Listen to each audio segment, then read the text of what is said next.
অফিসে বা বাড়িতে হোয়াটসঅ্যাপ ওয়েব ব্যবহার করে অভ্যস্ত? জাস্ট একটা কিউআর কোড ব্যবহার করে ডেস্কটপ ও ল্যাপটপে ব্যবহার করা যায় হোয়াটসঅ্যাপ ওয়েব। অফিস কর্মীদের কাছে বেশ জনপ্রিয় ফিচার এটি। বারবার ফোনের দিকে তাকাতে হয় না।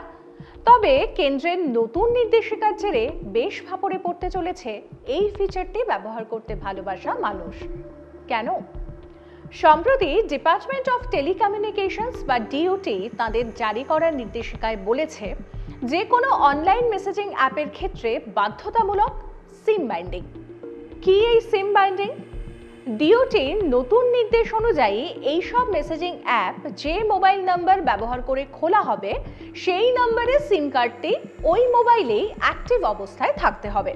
অর্থাৎ অ্যাপে দেওয়া নম্বরের সঙ্গে ফোনে ভরা সিম ম্যাচ করলে তবেই চলবে সেই অ্যাপ।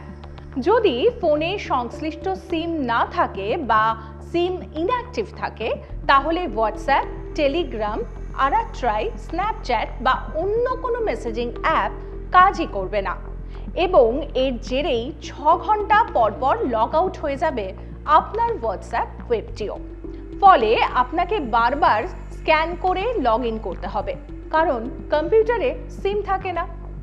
সরকার মনে করছে এই পদক্ষেপের ফলে কমানো যাবে বিভিন্ন আর্থিক স্ক্যাম ও ছদ্মনামে প্রতারণার মতো একাধিক সমস্যা।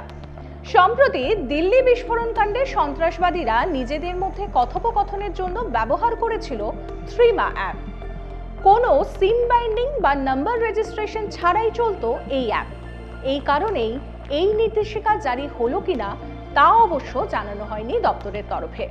তবে যেসব মানুষ ঘন ঘন বিদেশে যান বা অন্য কোনো কারণে ঘন ঘন সিম বদল করেন, তাদের এই আইনের জেরে সমস্যা হতে পারে বলে মনে করা হচ্ছে।